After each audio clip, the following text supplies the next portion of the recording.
Good evening, everybody. As you've noticed, we've given Chef Adam the week off to go plumb the depths of the world for more exciting and exotic recipes. In his place, I'm Dan Whiteside, and I'm truly upholding the title of this show, The Unprofessional Chef. Believe me, of all the things I ever thought I'd be doing in my life, guest hosting a public access cooking show wasn't anywhere near the top of the list. But that said, thinking about the recipe for tonight, I really tried to think about, the three words that kids and always talk to their moms and even their dads. What's for dinner? I know when I was a kid, I would say that to my mom all the time, and she'd always come back with some answer. And when you're 8 or 9 or 10 years old, you don't really give it much thought. You go outside and play, and 3 or 4 hours later, you come in and the food's on the table. As I got older, though, my mom would actually enlist my sister and myself to come in and help with the cooking, and so by the time she was able to kick us out the door, we were able to kind of fend for ourselves. So tonight, I've decided to go with 3 dishes that I learned from my mom that were some of my favorite answers to that great question, what's for dinner? Our first recipe tonight is chili con carne. Now, I have no idea what the con carne means. I remember an episode of the old TV show Alice once where they were making chili art carne, but that might not have anything to do with anything. Anyway, let's get the recipe started. The first thing you do in the recipe is take your ground beef. This is about 1.5 pounds. The recipe calls for 1 pound, but hey, I love my ground beef. And you go ahead and you brown it. So let's turn our flame on here. And I'm going to keep the flame on pretty high. And I'm going to stick the beef in there.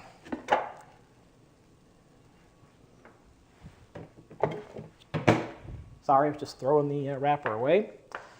Now, at most fancy cooking schools, they say the chefs all start out with chopping onions, or so I've read. Chopping onions being like one of the least glamorous things you can do in cooking. And at my mom's cooking school, we all started out with browning the meat, because believe you me, browning the meat is one of the least glamorous things you can do and one of the most painstaking. Fortunately, today we started off with thawed ground beef. If it had been frozen, I definitely would recommend that you thaw it out for a while before trying to do this, or else it's going to just be a headache and take forever. Speaking from experience here, definitely.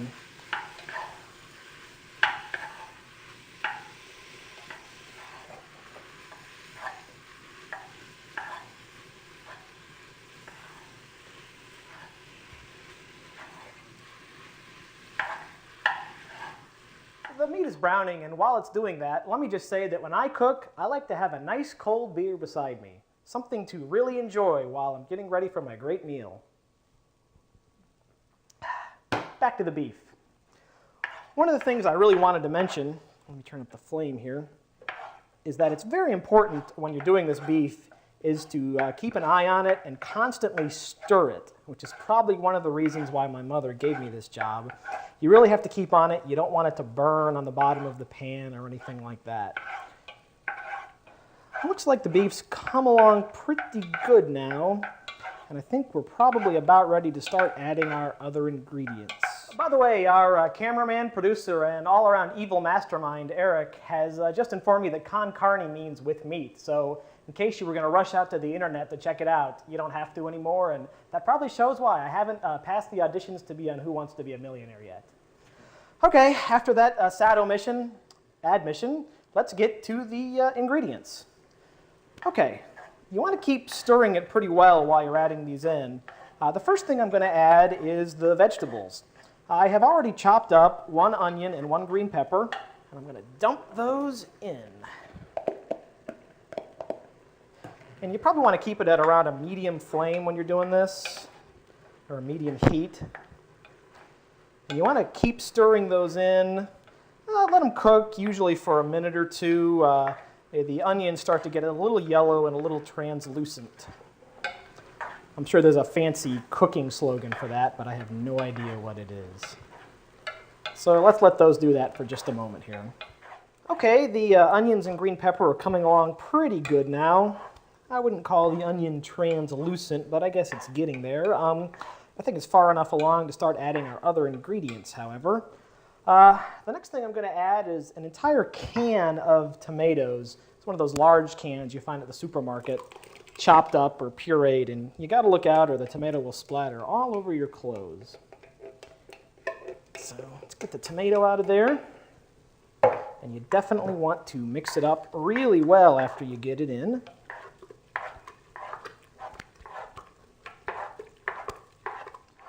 Okay, the tomatoes are mixing in pretty well now. Now my next ingredient actually wasn't in my mom's chili, I don't think, but I like to add it. Basically, I take a bottle of beer and dump it into the chili. Now, any old beer will do. We can't say brand names on this show, so this beer is trendy, overpriced beer from the Netherlands.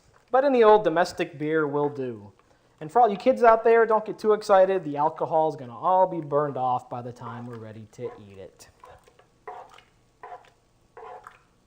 So I stir that in real well. It definitely takes a couple of minutes for it to come up to heat. While it's doing that, though, I can add the other spices. The first thing I'm going to add is 2 tablespoons of chili powder. Now, you can put a little more in or a little less, depending on how you like it. I tend to like it a little spicy and with some flavor, so I definitely put in the full 2 tablespoons. Go ahead and mix that in really well.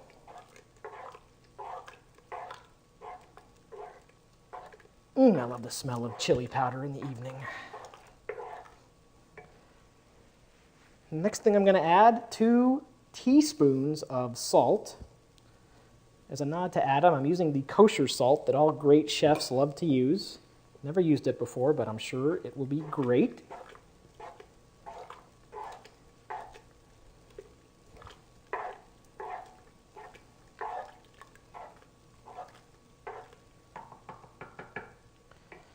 Next, I'm going to add the 1/8 of a teaspoon of cayenne pepper. Now this stuff is really, really, really hot, so you probably don't want to add too much more unless you like it really hot. I said really like 5 times there, but hey, I'm a novice.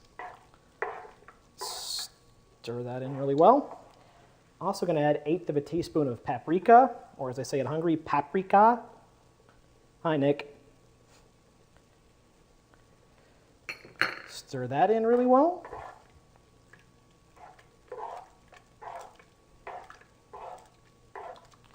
And the final 2 spices I'm going to add are a couple of Turkish bay leaves. My mom puts these in everything she does. I have no idea what they do, but they must do something right.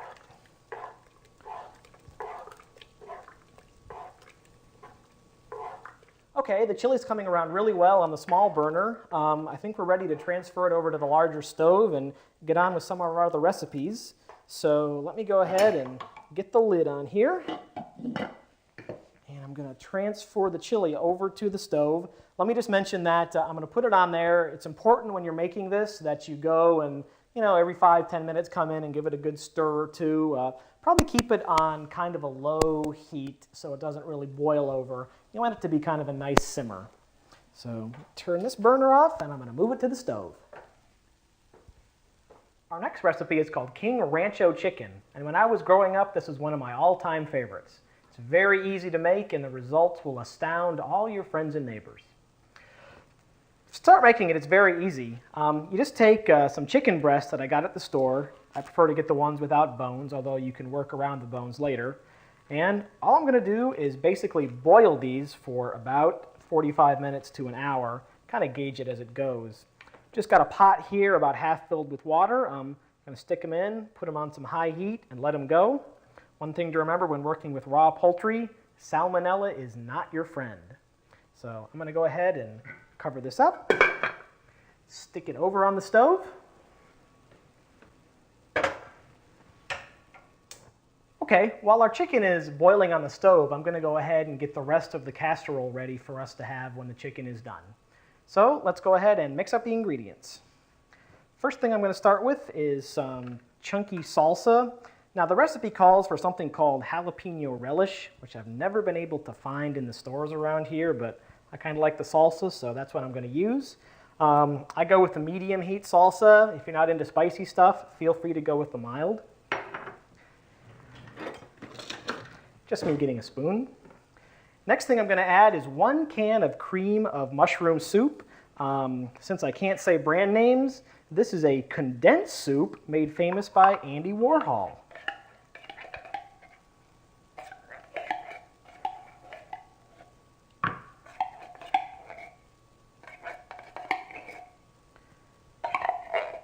There's really no classy way to get soup out of a can. Let's get most of it. The next is 1 can of cream of chicken soup, also condensed, also made famous by Andy Warhol. A little easier to get out there.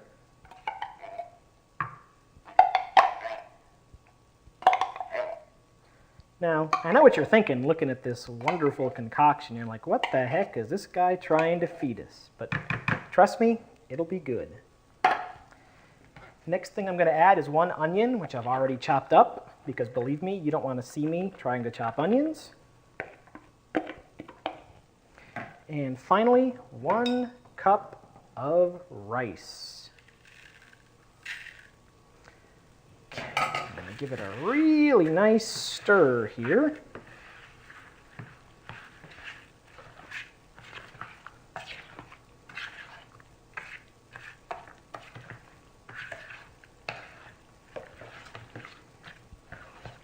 Doesn't that look tasty, boys and girls?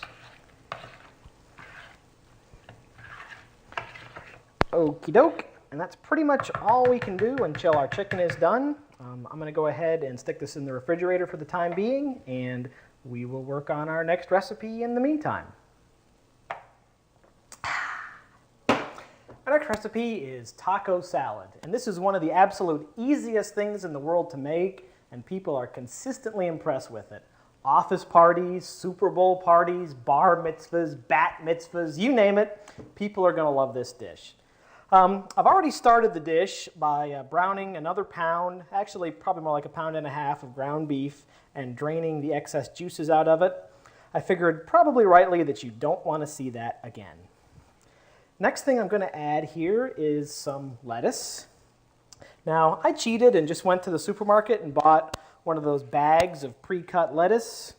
I figure, who needs the hassle? And every time I add it, I'm going to use these neat little tongs my mom gave me just to mix stuff up a little bit. She got these in Alaska. I guess it's an Alaskan thing. Next thing I'm going to add is a bag of sharp cheese. Again, I got the pre-grated stuff at the supermarket. You can grate your own cheese if you want, but if you do, you're probably a sucker.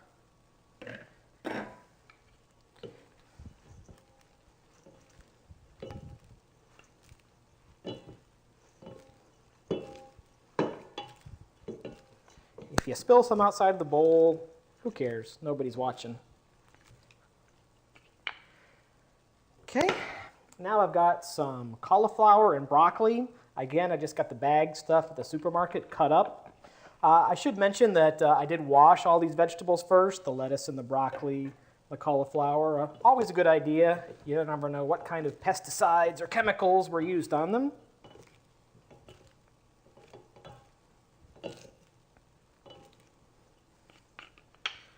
Next, 1 onion cut up. You don't have to use the whole onion if you don't want, but I tend to love onion, so I use the whole thing. I know some people who absolutely hate onions, and I think they are crazy.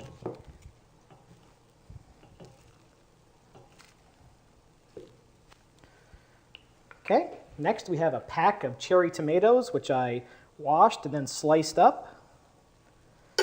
Those things look really nice in there. That color is just beautiful.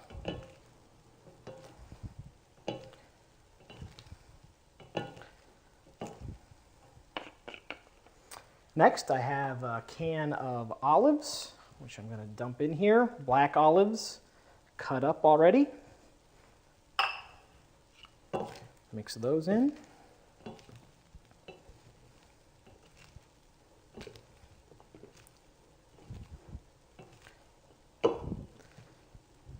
Must avoid the temptation to reach in there and eat something right away. Wouldn't be kosher. Next, I have a can of kidney beans. Again, no brand names, but these are named after a great female martyr from France.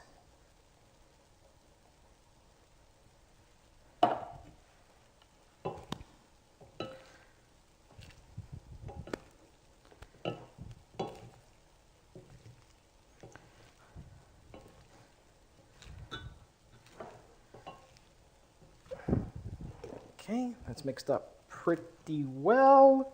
Okay, next I'm going to add the chips, which is kind of the taco part of this. These are a corn chip that look like this.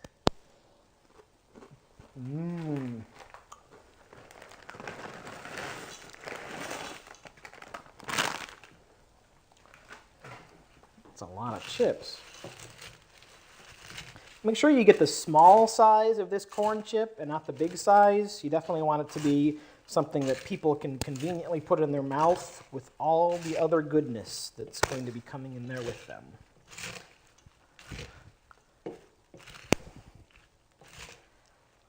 And I also should mention that if you're going to make this and like take it somewhere and give it to people later, it's best to leave the chips and the final mystery ingredient, which I'll be unveiling in a minute, out until the last possible second, because then it kind of retains its crispiness. Although this makes great leftovers, the chips will be soggy, but still tastes great. Okay, the last ingredient is a dressing. I'm not sure if this is a brand name or not, so it's sort of a tangy French dressing that's named after a city in California. Hopefully you can figure it out. If not, just email us and we'll let you know what it is. Drizzle it over there like that. And you just want to mix it up real good now and make sure that the dressing gets all over everything.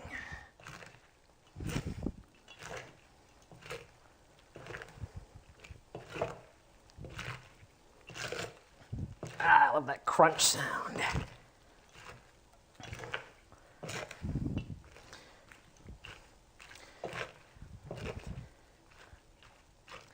Okay, I've pretty much mixed it up about as good as it's going to get. Believe it or not, that's it. All you have to do is take this, put it in a bowl, and people can ladle it out and serve it. It's going to be wonderful, and people will thank you for a lifetime.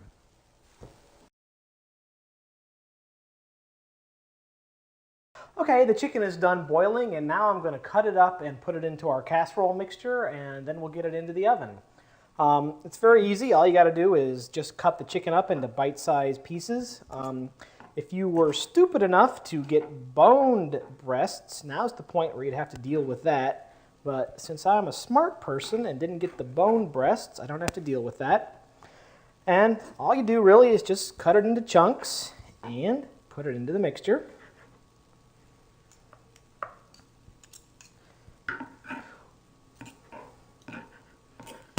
You know, Adam likes to say that his knife skills aren't that good. I think you would call these knife skills downright putrid.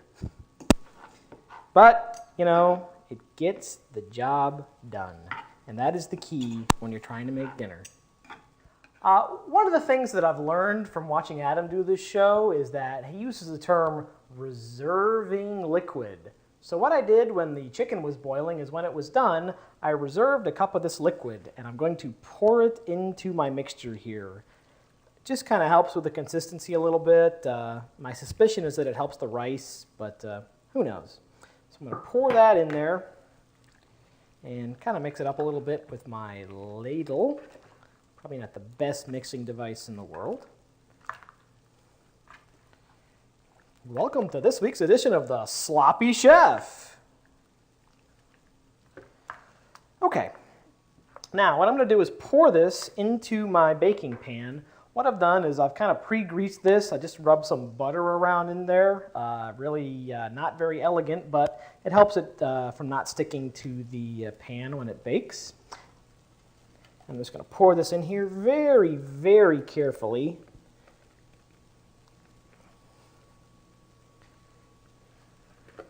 Use my ladle to ladle it out.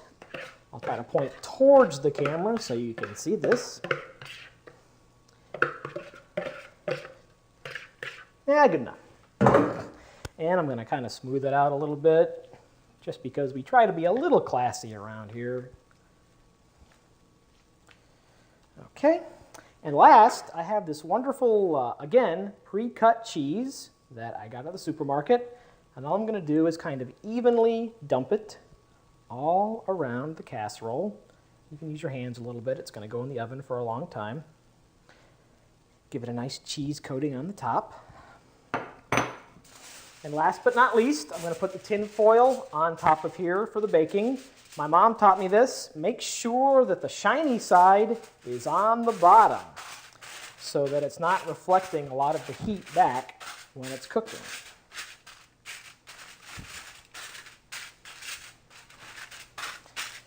Okay, we've got this in here. I've got my oven preheating towards 350 degrees. I'm going to stick it in the oven for approximately an hour. Sometimes it takes more like an hour and 10 minutes or so. So I'm going to go ahead and stick it in, and that will be it for the moment. Okay, the chili's been simmering for 2 hours or a little more on the stove now, and it's really doing well. As I mentioned before, you can really simmer this for as long as you want. You can do it for an hour, or you can do it all day if you wanted to. Really, the longer you do it, the better the spices are going to mingle and interact with each other. Once you get it to the point where you're about ready to serve, what I do is I have a can of famous female French martyr kidney beans here, and I'm going to dump them into the chili. And I'm going to go ahead and heat it through. It won't take too long for those to heat up, and the kidney beans just kind of add to the consistency of the chili a little bit and make it a little heartier. I should mention that while it was on the stove, I did add a couple of cups of liquid to it just to keep the level in the liquid about as high as it is right now. It's important for you to monitor it just to keep tabs on that. I should also mention that sometimes when I make this, I do add about a cup of macaroni to it as well, and that really adds to the amount of the chili that comes out and the consistency of it if you want to make it, serve many more people. It does cut down on the heat of the chili a little bit, so I'm not doing it today, but it's certainly something that you can do. So all I'm going to do now is I'm going to heat up the chili through and let it come to a boil, and then I'll turn it off and let it cool for a few minutes, and the chili will be done and ready to serve. The King Rancho is done. It's been in the oven for about an hour and 10 minutes at 350 degrees. Basically, to serve it, you just take a spatula here and you go ahead and take a big scoop and dump it onto a plate. It's really great to serve with flour tortillas. You heat them up. You can eat them separately, or you can put the King Rancho inside and kind of do a burrito kind of deal. Trust me, you're going to love it. Our chili is done as well. As you can see, I took a bowl and I basically put it in there, put a little cheese on top, let the cheese melt a little bit. It makes it taste great. You can put crackers in there as well as you want, or just eat it by itself. A little Tabasco sauce if you don't think it's spicy enough, although I think most people will find it's pretty good.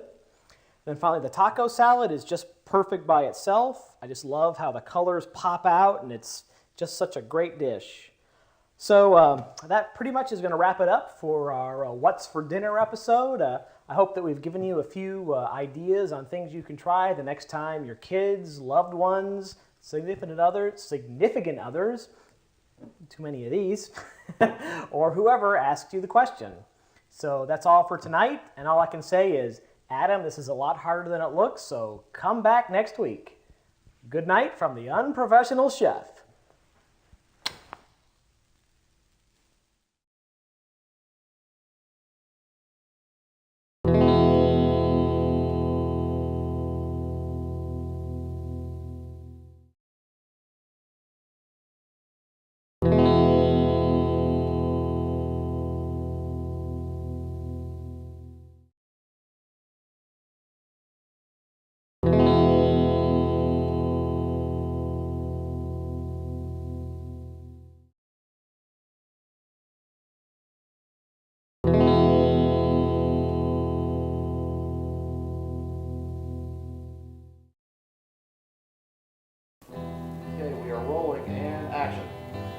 Good evening, everybody. As you've noticed, Chef Adam isn't here this week. We've given him the week off to go plumb the depths of the world for more exciting recipes.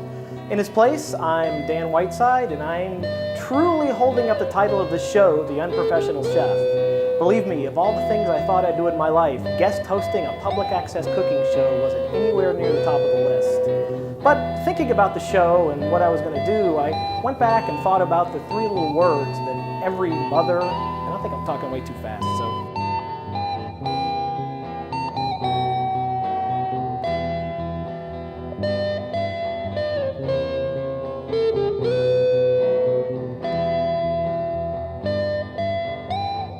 Any glasses glare? No problem. Okay. Rolling and action. Okay, our next recipe is called King Rancho Chicken. And I was at Rancho Relaxo. Hi, I'm Troy McClure. Rolling and action. Okay, our next recipe is called King Rancho Chicken. And when I was growing up, it was one of my absolute favorites for me to eat. And that sounds pretty stupid, don't cut. I'll just start over and action. Our next recipe is called King Rancho Chicken. Our next recipe... Rancho Relaxo. We're back! Our next recipe is called King Rancho Chicken. Okay, and action. Okay, next I'm gonna add the chips. Actually, cut. Okay, take two and action. Okay, next I'm gonna add the chips. Rolling and action. Good morning, Vietnam! At least you're giving me a lot of outtake material. That's true. Okay, we're rolling and action. Okay, the chicken is done boiling. Start over. Okay, the chicken is done boiling.